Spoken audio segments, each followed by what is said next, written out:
Parliament సమావేశానికి ముఖ్య అతిథిగా విచ్చేసిన గౌరవ ముఖ్యమంత్రి రేవంత్ అన్నకి, అట్లనే మన మంత్రివర్యులైన సీతక్క గారికి, ఏఐసిసి సెక్రటరీ రోహిత్ చౌదరి గారికి, మరి అట్లనే నా తోటి శాసన సభ్యులందరికీ, అందరికన్నా ముఖ్యంగా ఇప్పుడు ఎంపీ క్యాండిడేట్ మన కడియం కావ్యక్కకి, ప్రింట్ అండ్ ఎలక్ట్రానిక్ మీడియా సోదరులందరికీ, మరి వేదిక ముందున్న కాంగ్రెస్ కుటుంబ సభ్యులందరికీ పేరు పేరున నా నమస్కారాలు.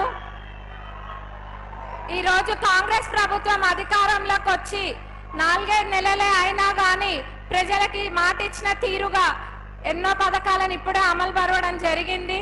ఇదే కాదు, ఇప్పుడు కోడ్ తర్వాత ప్రతి నియోజకవర్గానికి 3500 ఇళ్ళు వస్తాయి. అదే కాకుండా రేవంత్ అన్న చెప్పిండ్రు ఆగస్టు 15వ తారీఖు కల్లా రైతన్నలకి రుణమాఫీ జరుగుతుందని మాట ఇచ్చిండ్రు.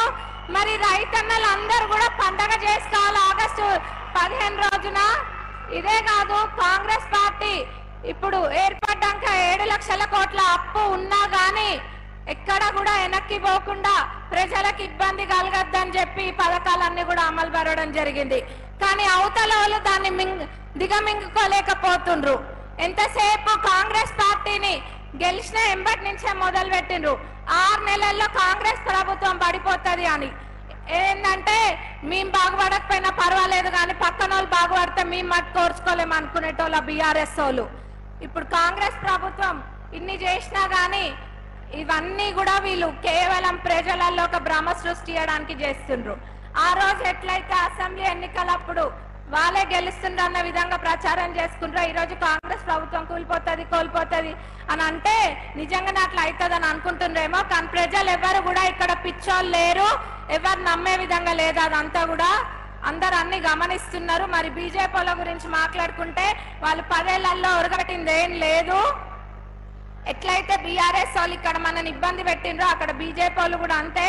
రెండే వాళ్ళిద్దరు ఒక్కటే మాట మీద ఉంటారు. మొన్న మా దగ్గర శ్రీరామనవమి జరిగింది.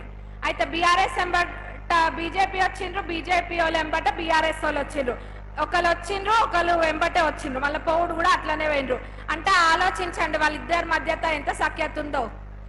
మరి బీఆర్ఎస్ ప్రభుత్వం ఈరోజు ఏదేదో మాటలు చెప్తుంది కానీ అన్నీ కూడా బోగస్ మాటలు.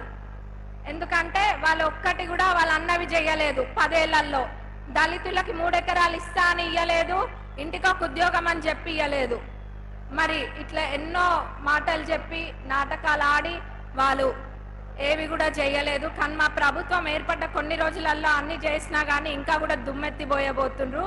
అవన్నీ కూడా ప్రజలు నమ్మరు. మరి అట్లనే బీజేపీ వాళ్ళు అంటుండ్రు 400 అంటుండ్రు. 400 అనగానే మరి 400 వస్తాయి అనుకుంటున్నారేమో. కలగంటుండ్రు, కలగననియండి.